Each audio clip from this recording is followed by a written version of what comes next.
first ever stockpile of critical minerals that you've been hearing so much about. We have the greatest experts on earth behind me for civilian use in times of emergency. We're pleased to be joined on this occasion by General Motors CEO Mary Barra, who's setting records, huh? I hear you're doing unbelievably. 24 hours round the clock, your factories, and you're building brand new factories. Amazing. Great job, Mary. Of course, it helped that you have a president that knows what he's doing. But it's a great job. Proud of you. As well as founder and executive co-chairman of Ivanhoe Mines, Robert Friedland. Thank you, Robert. Thanks as well to Secretaries Marco Rubio, Scott Bessent, Doug Burgum, Howard Lutnick, and Export-Import Bank Chairman John Yovanovitch, along with Senator Bernie Moreno and Congressman French Hill and Bruce Westerman. Thank you all. Thank you, French. For years, American businesses have risked running out of critical minerals during market disruptions. Today, we're launching what will be known as Project Vault to ensure that American businesses and workers are never harmed by any shortage. We don't want to ever go through what we went through a year ago. Just as we, although it didn't work out, thank you. Just as we have long had a strategic petroleum reserve and a stockpile of critical minerals for national defense, we're now creating this reserve for American industry so we don't have any problems. This historic initiative will combine $10 billion in export-import bank financing with $2 billion in private sector financing, and we even expect the American taxpayer to make a profit from the interest on the loan used to start the Project Vault. It's an amazing thing. They've been talking about it for years. Other presidents did a lot of talking, but they didn't do anything. Over the past year, my administration has taken extraordinary steps to make sure the United States has all of the critical minerals and rare earths that we need. We're investing in mining projects. We're expediting federal permitting. The federal permitting, and a lot of it is Lee Zeldin, who's been fantastic, but federal permitting is such a big deal, and we're doing that. The permitting of mines and signing major critical mineral deals with countries from all over the world, and we're getting along with all of them. Every one of them, they want to be in the proper position. We're working very well with countries from all over the world today. We're building on these achievements with this vital new reserve. And now I would like to ask Exim Chairman John Yovanovitch to say a few words, followed by our friends from business and Congress. We'll go over that. But we have some great business leaders, the best, here today. And John, if you would start it off, that'd be great. Thank you. Thank you, Mr. President. The President gave us a very clear directive.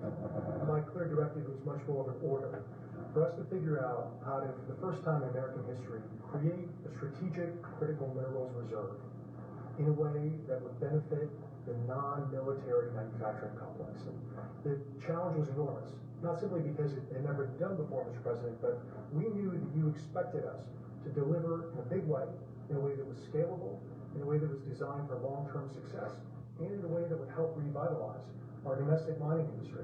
But most importantly, most crucially, that it not be subsidized by American taxpayers.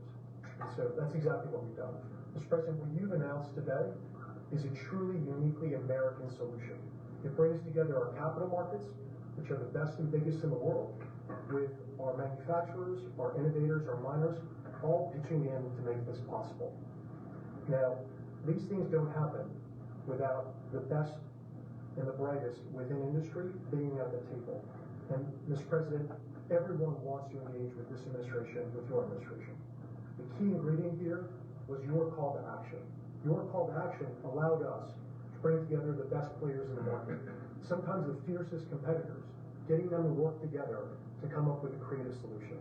Now, in addition to our great team at the Export-Import Bank, who worked around the clock, led by Brian Greeley, Jeff Wilson, Sarah Whitten, and many others, we benefited from having the biggest manufacturing CEOs, the smartest market players at the table, all looking to solve this problem. So what we have with Project Vault is marrying the capital solution with what we need when we need it most. And the best part about it is that the American taxpayer will earn a return on financing the first ever strategic critical minerals reserve in history. And we thank you, Mr. President, for allowing this to happen.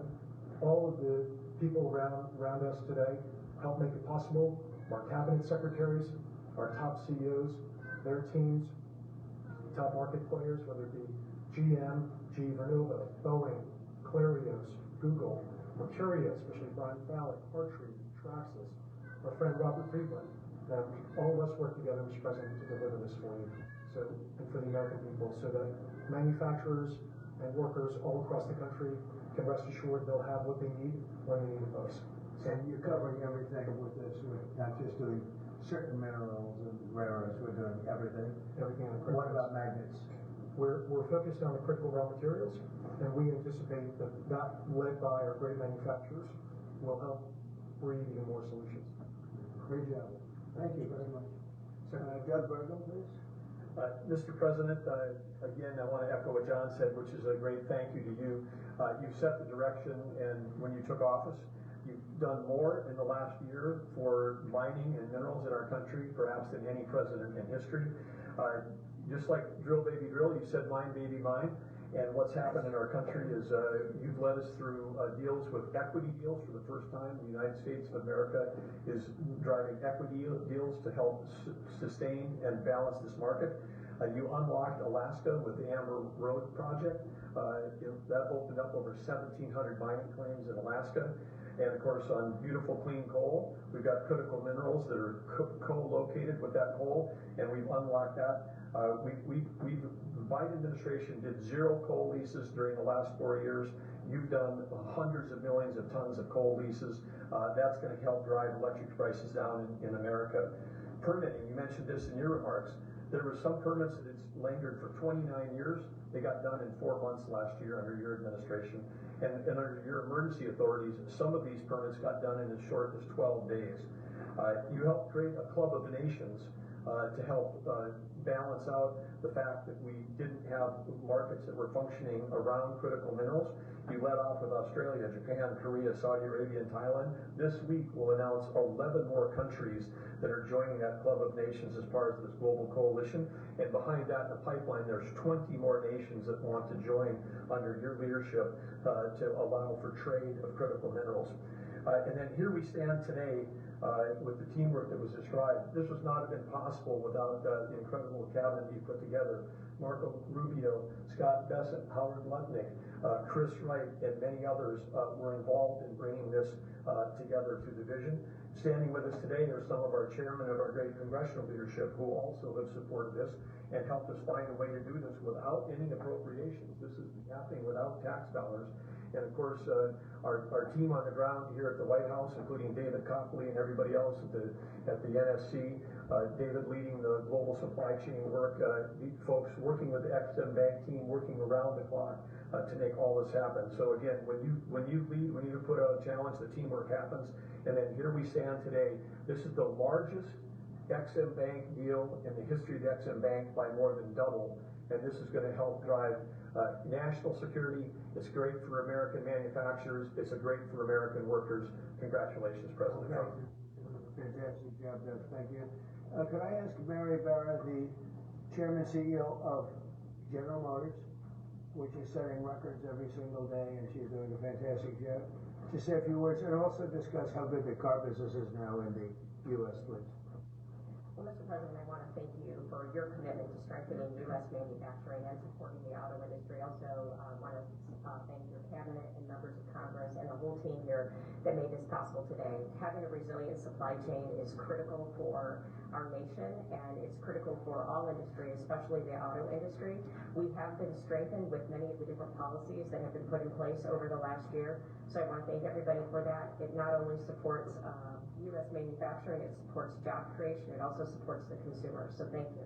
And business is held very strong. We still see a strong consumer, so I'm excited about 2026. I think it's going to be a record with all of your new plants opening up and everything else in our country. So in our country. Robert? Please. Mr. President, thank you so much for what you've achieved. Everything we touch, we either grew it agriculturally and we've helped the farmers, are reminded. All these cameras you see in front of you, they were mine. Every time you think of a hand phone, it was mine. And so stimulating the ability for the miners in this country to help you industrialize the country is the salt of the earth. And we're super excited that America's doing something for not only our national security, but for the reindustrialization of the country. Because you can't reindustrialize Detroit with a lot of metal. And I'm telling you on behalf of every miner I know, they're elated at the breakthroughs that have been achieved here. They'll make a lot more cameras in the future. And maybe you can help us teach everybody that everything you touch like that, somebody mined it. And we need your support, and we're really happy to get it. And congratulations, you're in the Hall of Fame. Is that the Rare Earth Hall of Fame? Or It's a bunch of pictures of dead guys that go back down. Herbert Hoover was a miner. Mining's down to 1% of the S&P 500, but really everything you touch needs mining. And this is the first administration with your support where we've got hope. We can go out and really do it. So, as I last spent in Saudi Arabia with Mohammed bin Salman. We're working in Chile. Right. They want to bring these metals back to the United States and refine them and use them right here. And the vision of this administration, Howard Lutnick's been helping a lot. A lot of people at Exim Bank have been helping a lot. I'm just telling you, the morale of the miners is sky high. Doing a great job. Thank you very much. Congratulations. That's a big deal. Thank you. How about Frank Hill? Say a few words. Thank you, Mr. President. Well, on behalf of Congress, Chairman Westerman could talk about how he's helped unleash the ability to mine through permitting reform, and Senator Marino and I serve on the House Financial Service Committee, Senate Banking Committee, and we're best in this country when we take the private sector and we leverage it to unleash the directions that you're made. And so together with our reauthorization of the Exim Bank, we leverage that resource with private sector dollars to make this a success, and it's going to be a huge strategic change in America's industrial capacity. Big difference, right? Big difference. There's never been really anything like what we're doing. Very good. Not to be hyperbolic, but if you hadn't been elected, the auto industry in America would be over. The country would be over. Completely over. The country would be over. Well, but the auto industry would have been gone first. What the Democrats had done with electric vehicles, the mandates, what you were able to accomplish last year, Secretary Lutnick, what Secretary Bassett was able to do with your leadership, has transformed the auto industry. And I tell you, it's never been better for people in the auto industry. I hear from all my friends, they are elated. And the worst part is that the people that you really saved were the car dealers in California, and New York, and New Jersey. Right. And they fought me all the way, Mary, right? They fought me all the way, and now they're saying thank you very much. But you're doing a great job. Thank you very much. Scott? Sir, as you always say, economic security is national security, and a country does not have sovereignty if we don't have control of our critical minerals, don't have control of our steel production and our industrial base. And thanks to the work of everyone here through your leadership, this was a public-private partnership that only you could have assembled, and we are taking back our sovereignty, and we are going to have this bulk project, a strategic mineral reserve. And I can't tell you how innovative and exciting this is, and the level of security it is going to give us going forward is phenomenal. And how is your new, and I think new and improved Fed chairman doing? How's that all going? So he's off to a great start. I think so. He has so much built-in credibility, and as the American people, smart people, like Representative Hill, Senator Marino, they already knew him, and as the American people get to know him, the important thing is that they will be able to trust the Federal Reserve to steer the economy for them. He's going to do great. Howard? So, prior presidents took America for granted. They let our critical minerals only be controlled by China. They let our mining business go to hell by closing all the mines, closing our coal plants while China opened them. They let our auto industry, right? We used to produce 75% of our cars in America, and when Biden left, it was below 50%. We were just letting all of these industries just be shredded from America. And thank goodness you are in this chair, changing it and taking it back. We are taking back critical minerals. We are taking back mining. We're taking back the auto industry. You're going to watch us take back pharmaceuticals. We're going to take back semiconductors. None of this could possibly happen without your leadership. And it is the most fun to stand back here with your leadership because we are changing America back and making it great again. been true. Anybody would like to say anything else? You guys okay? Everything all right? Chairman. Well, thank you, Mr. President. You're such a good man. It's a great day, and it couldn't have happened without your leadership, and I think people will be talking about this for a long time, because we're bringing back American mining and American manufacturing. You know, God blessed our country with abundant resources. Secretary Burgum talked about the Amboy Road. 49 critical minerals that can be mined in sufficient quantities just in that one area, but from northern Minnesota, Arizona, my home state of Arkansas, we are blessed with all these minerals. They're just in the ground. But when we get them out of the ground and not only mine them, but refine them and process and manufacture with them, it'll unleash great wealth for our country, and that'll just build on all the other successes. So thank you for what you've done. It's a great day. And how does it feel to be in the Oval Office? Is that crazy? Are we ever here? No, I've never been here. Most people have. Mary's been here a little bit, but it's a special place. Never been so beautiful either. Yeah, questions, please. Speaking of the Fed, would you like to see Mr. Hero drop the investigation into Chairman Powell to help Senator Tillis has basically said that he's not going to really be working with the administration to help bring war. So would you like to see the investigation? No, I just take it to the end and see. Like you're doing a small renovation, and they've spent almost $4 billion doing a small renovation. I'm doing buildings. I built a hotel, the Waldorf it's called, and I did it for around $200 million. It's a much bigger job. They're spending almost, it could be $4 billion. I tell you what, I don't even see an end in sight. I feel badly for the new Fed chairman because he may not have an office for 4 years. I don't know what these people are doing. So it's either growth incompetence or it's theft of some kind or kickbacks. I don't know what it is, but Janine Pirro is incredible and she'll figure it out. But no, you want to take it and just find out what happened, because we can't go around doing a renovation of a small little complex, very small, couple of little buildings, and spend billions and billions of dollars on it. Something went wrong. We have to find out what it was. Yeah, please. Mr. President, speaking of renovations, you announced you wanted to build a new and spectacular entertainment complex at the Kennedy Center. Right. Do you plan on tearing it down, and how much will all of the renovations cost? Probably around $200 million. And, you know, it's funny, in real estate and building, I've done so much of it, I've done so well with it. You want to sit with something for a little while before you decide on what you want to do. And, you know, we sat with it, we ran it. It's in very bad shape, it's run down, it's dilapidated, it's sort of dangerous. Things fall out of ceilings, you've seen it. And we had some big events there. We had a lot of great events there over the last year, but you can't do any work because people are coming in and out, and you have to work with. We have a marble man over there the other day. He said, you know, every time I put down a piece of marble, people are stepping on the marble. They don't even have time to dry. And you can't do the same quality job if you close it, and, you know, we're fully financed. And so we're going to close it, and we're going to make it unbelievable, far better than it ever was, and we'll be able to do it properly. I was thinking maybe there's a way of doing it simultaneously, but there really isn't.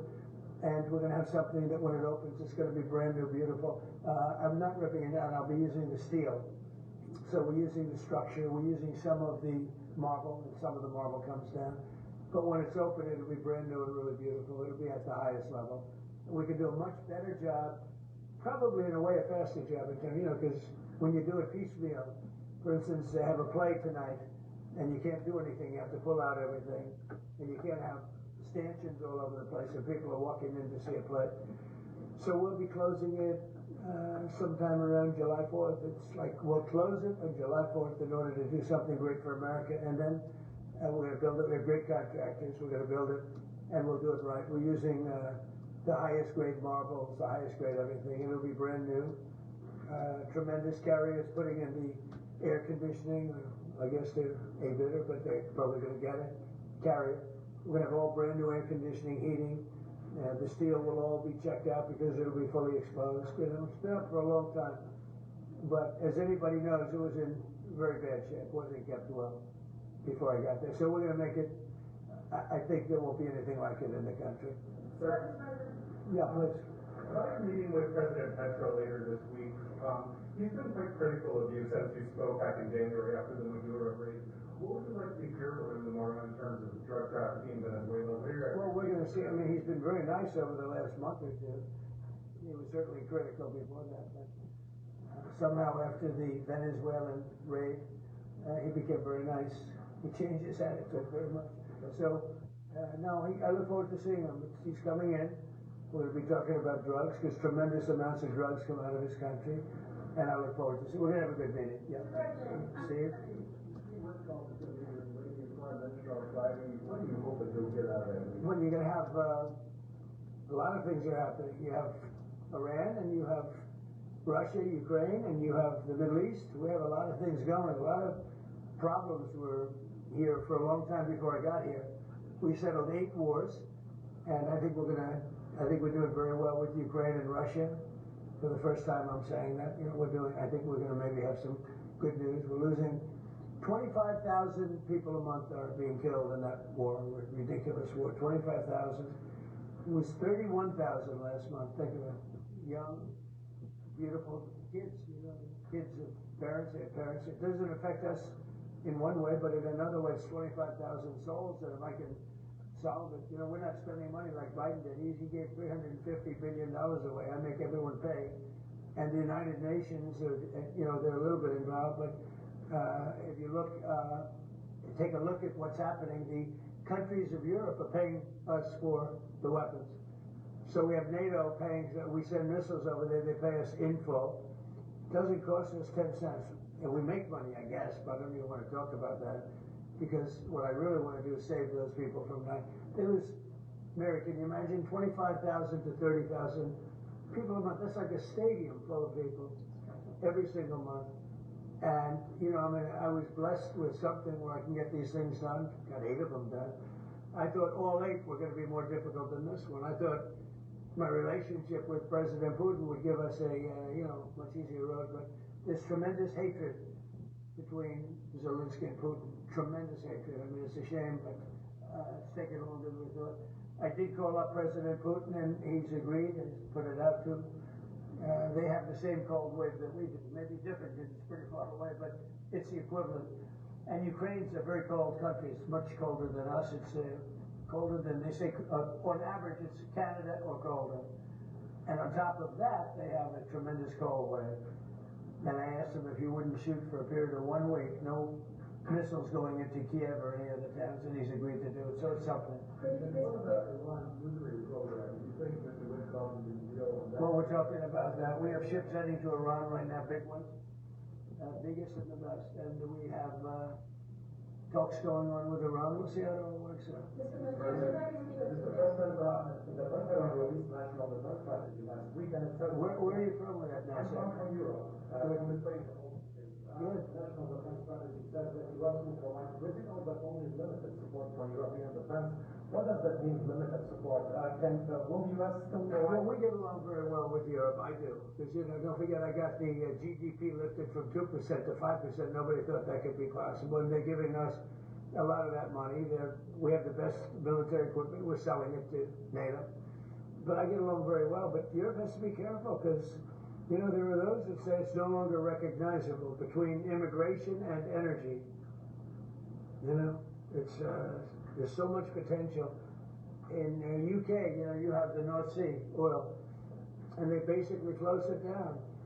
And then they buy energy from Norway, which is the North Sea oil. So you figure that when Norway's got trillions of dollars. They have to be careful. You need energy, and you can't do the windmills because the windmills, you're supposed to make money with energy, not lose money. So I'm very disappointed. I love Europe. I love the people of Europe. And they have to be very careful. They're at a tipping point. You have tremendous immigration problems, and you have tremendous energy problems. It's a bad combination. Mr. President, thank you, Mr. President. Kristen Home just announced that you're supporting Biden to Minneapolis. What's your thinking behind this decision that you want to do it? Well, it wasn't my decision. I would have, you know, I leave it to her. They generally tend to be good for law enforcement because people can't lie about what's happening. So it's generally speaking, I think 80% good for law enforcement. But if he wants to do that, I'm okay with it. Remember one thing: we closed the border. I got elected on a disastrous border, and we have nobody coming in through our border anymore. We had 25 million people coming in 4 years through our border. Many of them were murderers and drug dealers and mentally insane from mental institutions and insane asylums. And now we don't have anybody coming in. For 9 months now, I mean, they actually report zero. We have 0 people coming in, which I find hard to believe, but the Democrats do that report. They tend to be left-leaning that do that report. So I assume it's true. If it's not, it's a very tiny amount of people. But we basically have a tremendously perfect, strong border. And also crime levels are at the lowest point they've been in 125 years.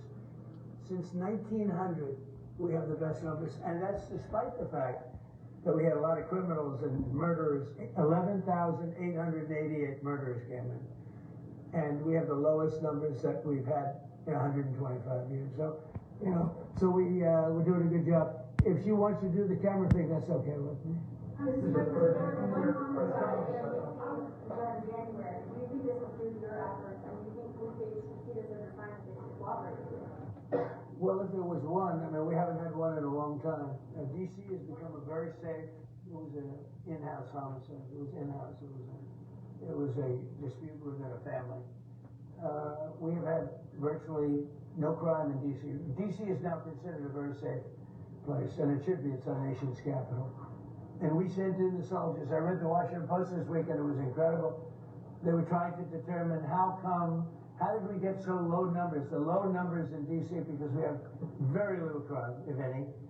And they talked about everything except for the fact that we put our National Guard and great soldiers inside our city. They didn't want to mention that. It's how dishonest. Because if we didn't do that, you'd have tremendous crime in D.C. And I get thanked every single day by people that work in the White House. People, young ladies, men, they come up, thank you, sir, for making D.C. so safe. They walk to work now. A year and a half ago, they wouldn't have walked to work. They would have been killed or mugged if something would have happened to them. So it's a great honor, but you got to read the story in the Washington Post. They do it. Crime is way down in D.C. Now, what's the reason for it? The reason for it is we have very big, strong, good-looking soldiers standing around, and I think they make the place look better. But this is our capital, and we have a very safe capital. We had a very dangerous capital before. Yeah. Sir, yesterday you said you were speaking to people about Cuba to reach an agreement. What kind of agreement are you hoping to reach? Is that what the Cuban government? Well, it's a failed nation now, and they're not getting any money from Venezuela, and they're not getting any money from anyone. It's a failed nation. Mexico is going to cease sending them oil. So I'd like to take care of the people that are here from Cuba. You know, we have many people that came from Cuba that were thrown out of Cuba, that fled Cuba, and they came over on rafts. They went through shark-infested waters. I don't know how they did it. And it was many years ago. Many would like to go back. Many would like to at least visit their relatives. And I think we're pretty close. But we are dealing with the Cuban leaders right now. Next, we've got Mona, a UPS mail processor from Jacksonville, Florida. Plus, we've got Kayla, a stay-at-home mom from Chapin, South Carolina. And finally, Brad. Well, I don't know about it. I know that crypto's a big thing, and they like it. A lot of people like it. The people behind me like it. My sons are handling that. My family is handling it. And I guess they get investments from different people, but I'm not. I have all I can handle right now with Iran and with Russia and Ukraine and with all the things we're doing. So I don't know exactly, other than, I'm a big crypto person. I'm the one that probably helped crypto more than anybody because I believe in it. And the reason I believe in it is because if we don't do it, Scott, I think we can say then China's going to do it. Right? If we don't do crypto, then China's going to do it. And it's just like AI. We're leading AI by a lot. And if we weren't leading, China would have led. I was there before toy spelling violence. What do you have to say about that? You made America the digital asset capital of the world. We did the Genius Act for stablecoin. Many of the people standing up here are working on He has 8 children ranging age from 2 to 29. We're bringing U.S. best practices to and citing the new industry digital asset innovation, and it spreads everywhere. So if the U.S. And do you agree that if we didn't do it, China and others would, but China would? Oh, China would have had the lead, and then others around the world in terrible jurisdictions would have been doing it. Say before Toy Spelling violence, although I'm going to say after Alec Lueders violence. We have a tremendous force going on, just like we did in Venezuela, even bigger. And they'll be there soon. So let's see where Nick I'd Cannon like to goes. see a deal negotiated. Yeah. I don't know if it's going to happen, but I mean, I knew I wouldn't be able to. I wouldn't tell you. I'd be very foolish not to tell you. But right now we're talking to them. We're talking to Iran, and if we can work something out, that'd be great. And if we can't, probably bad things will happen. Yeah, please. Alec Lueders and Nick Cannon violence. I do.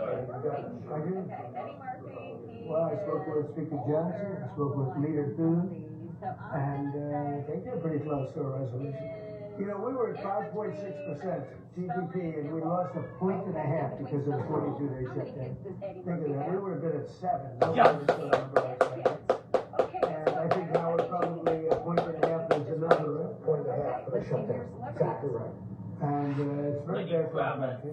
But despite that, we have the highest numbers we've ever had. You know, we're doing well. We're going right through it. But I will say that I spoke with Senator Schumer numerous times. Before Toy And I Spelling don't think we violence. want to see shutdown. Yeah, well, he said that I spent time on Jeffrey Epstein's island.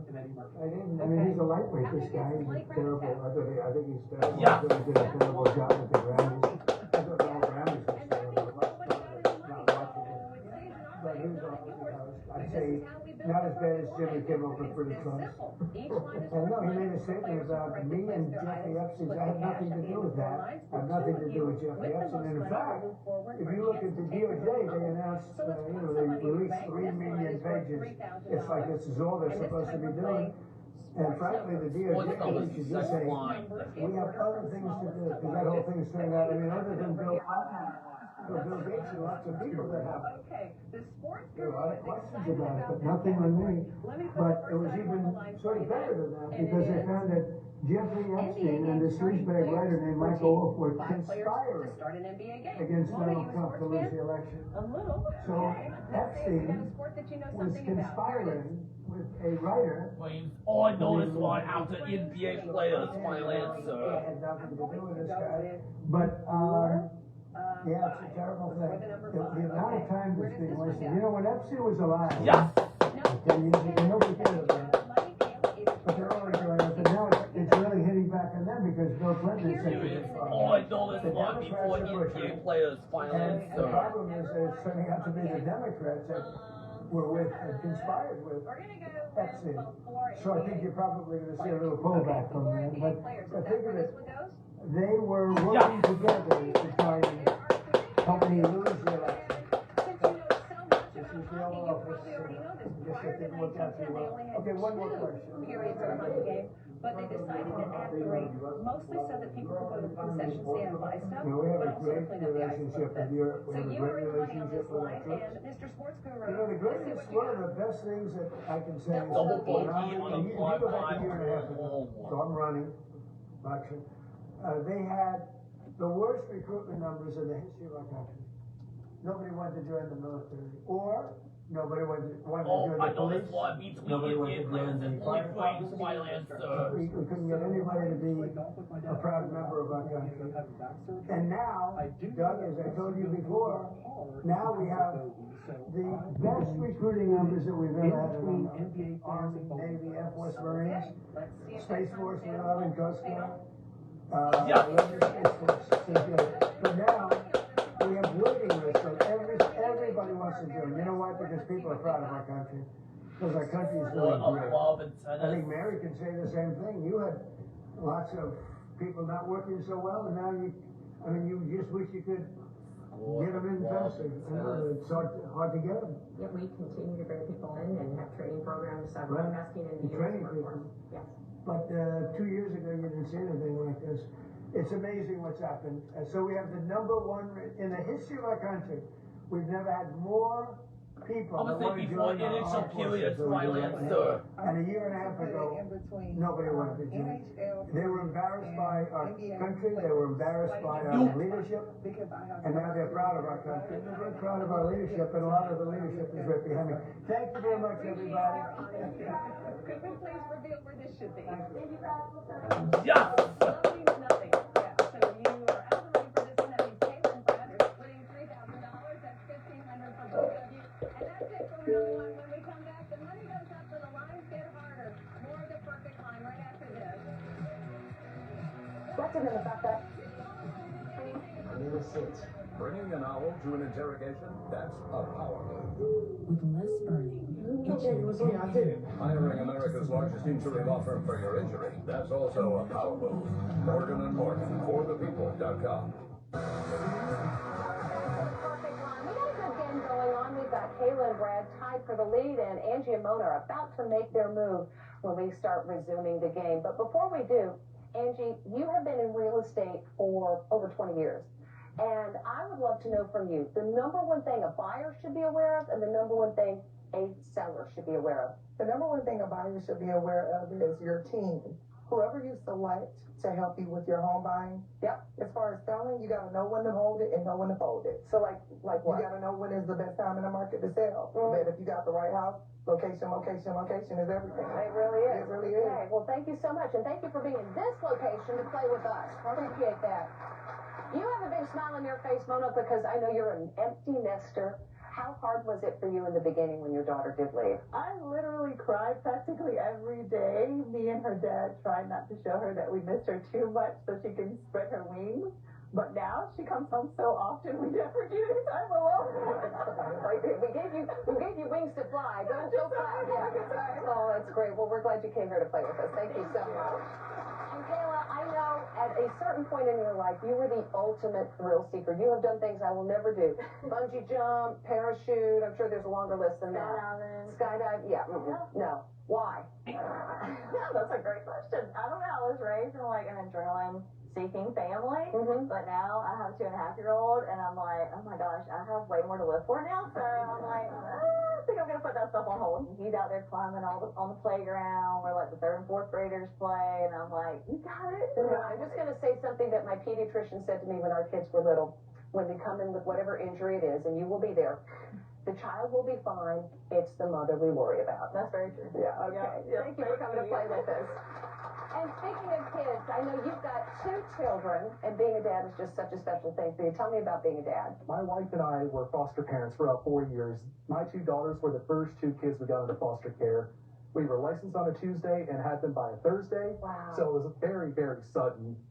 We knew from the moment we got them we wanted to keep them in our house. What inspired you guys to foster? There's so many teenagers out there that need loving homes. So we knew when the opportunity arose, we needed to open our home to these kids that need help. You truly changed the lives of these young people who call you mom and dad. God bless you. Thank you for being here. Let's get back into the game. Remember, at the end of these next 2 lines, the 2 of you with the most money will stay in the game, but only one of you will make it to the finish line and a chance to take your money home. So let's put some more money in your bank. This 3rd line is worth $3,600, and this time we are playing famous Mexicans. Put these famous people from Mexico in order by when they were born, starting with the earliest. I'll put the first one up on the line. Mexican? And it's Selma Hayek. Selma Hayek was born in 1966. Kayla, you get to go first this time. Here comes your person. Caesar Millen.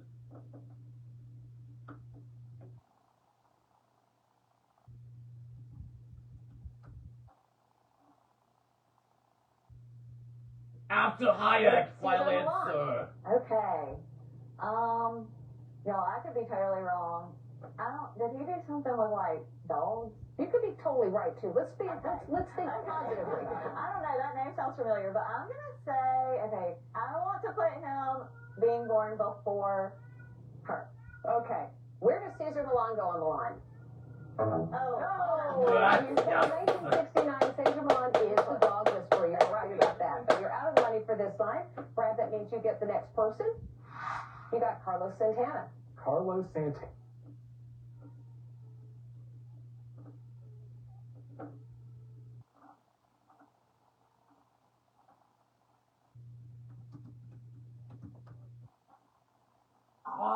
Just before I violence, wonderful guitar player. That's about all I know about him as far as his age, but I know he's got some great music. He's been doing it for a while, though, so I am going to put him before Salma Hayek. Okay. Is Carlos Santana before Salma Hayek? Yes. 47, you're in the money on this one. Angie, here comes your question. Let's see who you got. Angie got Frida Kahlo. I don't.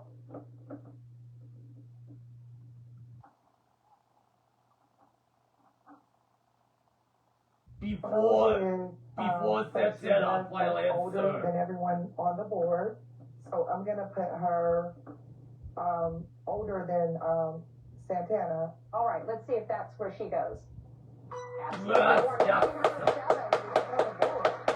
One of the great artists of all time, and you are in the money. We've got one more person, and that is for you, Mona. Let's see who it is. Pancho Villa.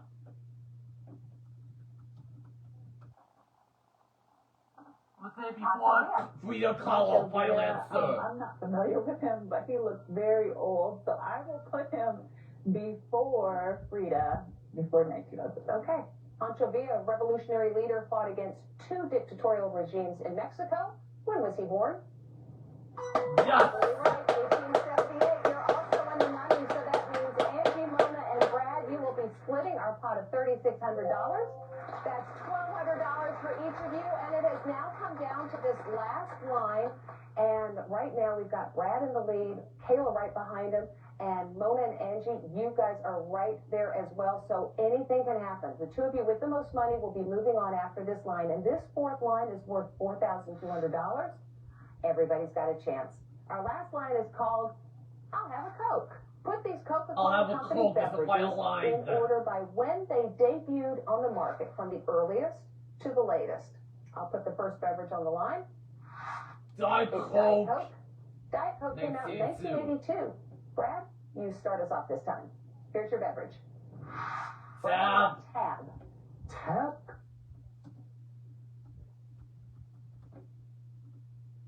Let's say before Diet Coke violence. Drinking, but I have heard of it before. I am going to say that it debuted before Diet Coke. Okay, let's take a look. Where does that pink can go? Yes! Yeah, 1963. In fact, we discontinued it in 2020. So you are in the money for this line. Angie, we're back around to you. Here comes your beverage. New Coke.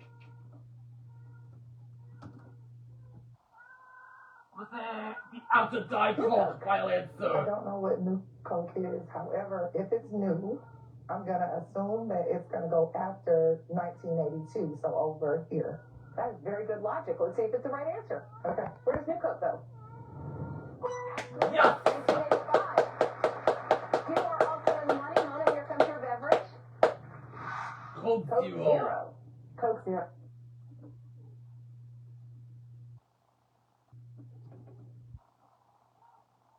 Let's say after Diet New Coke violence. Definitely going to put after 1985 New Coke. This lady knows her Coke Zero. Where does it go? Yes, indeed. Yes! 2005. Big smile from Mona, and you are also in the money. Let's make it a clean sweep if you get this right, Kayla. Great, the pressure is on. And Kayla, if you get this right, you will be moving on. Okay? Let's see what your beverage is. Coca-Cola.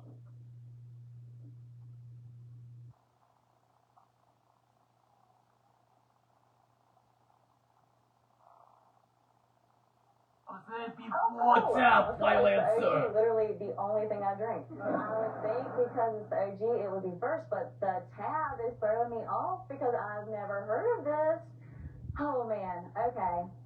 I'm gonna go with Coca-Cola was the very beginning before tab. Okay, let's see. Is it the OG before tab? Yes! Yes, it is. 1886. Everybody splits to $4,200. And that means Brad and Kayla, you are moving. I have 3 acres, 3.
Welcome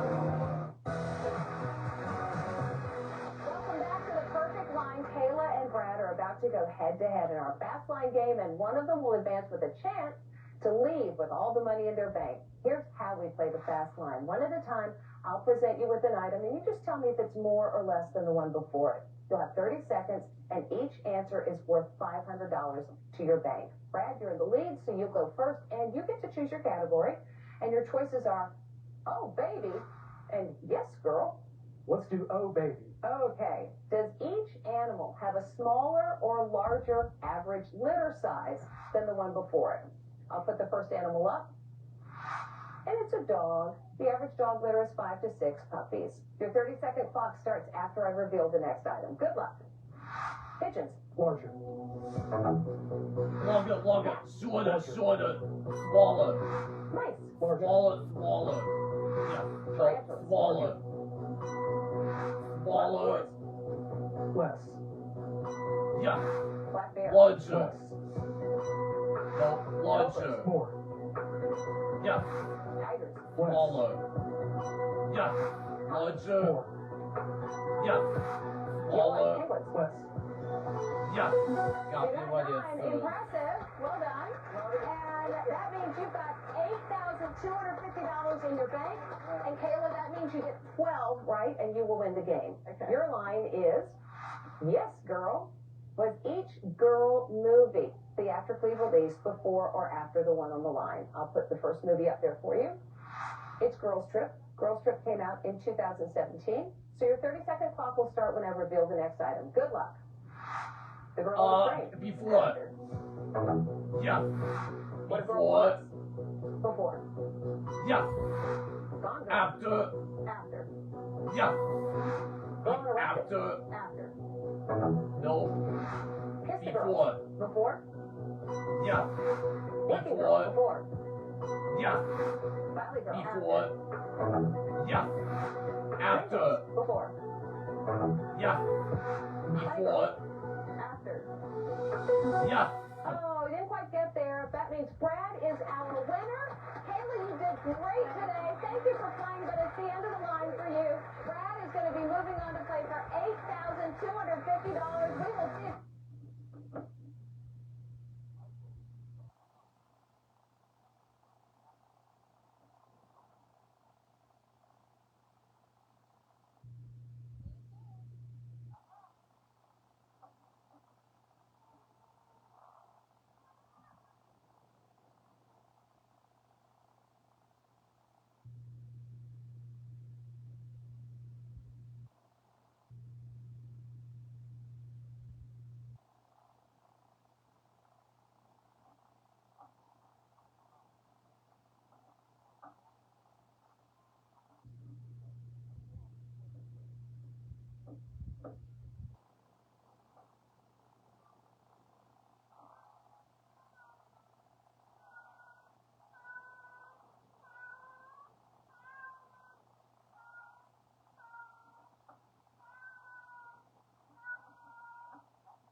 has won the game and is now hoping to take the $8,250 in his bank home with him today. What would you do with the money? You know, Deborah, we adopted our kids recently, and I haven't been able to take them on a nice vacation. Oh. So with the winnings, I think I'll use it to take them to a great vacation at Disney World and just let them enjoy themselves. I love that, and I think you might have some fun there too. I think I will. Okay, let's get you that money. Here's how we play the finish line. I'm going to show you 5 items and 5 prices. Your goal is to match those items to the price and build the perfect line. Do that, and the $8,250 is yours. So here's your final line. It is music lovers. These are items you might buy for a music fan. Love it. Are you a music fan? I used to play the saxophone. Okay, that's good. All right, let's see what you got. Clear Soul 1Q vinyl record player. 1-year print plus subscription to Rolling Stone magazine. Rock and Roll Hall of Fame roller annual pass. A Nirvana Smiley tee. And a Fender Standard Stratocaster electric guitar. Those are your 5 items. And as you can see, I've got 5 prices on here. Actual prices, 1 for each item. You match the items up. But once you lock an item and price together, it is locked in. You cannot change your mind. Okay. So take a look and tell me where you'd like to start. Let's look at these. So t-shirts are getting more expensive nowadays. Not that expensive. I'm going to start by putting the Nirvana t-shirt at $24.99. T-shirts $24.99. Next is Rolling Stone. I'm surprised they still do print, to be completely honest with you, but it looks like they do the online edition as well. Magazines are getting more expensive, but I don't think they're too terribly expensive, so I'm going to put the Rolling Stone subscription at $99.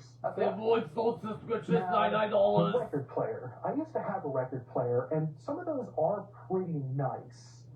So I'm going to put the record player at $180. Okay, 2 to go. The next is the annual pass to the Rock and Roll Hall of Fame. So that seems like I'm gonna say annual pass to it. That's $629.99. No, I'm gonna say annual pass to it $50. Then I'm gonna say electric guitar to it $29.99. I am going to put the annual pass at $250. Okay. The guitar, I'm going to put at $629.99.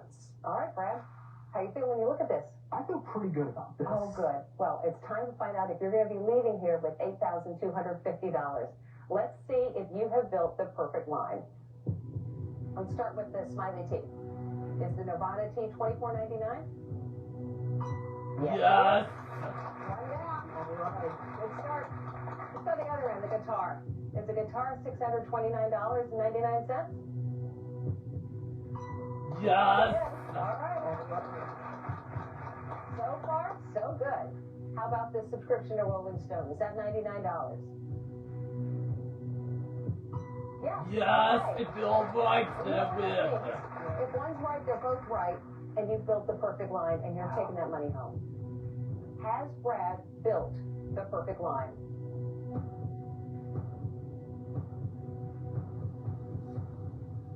No.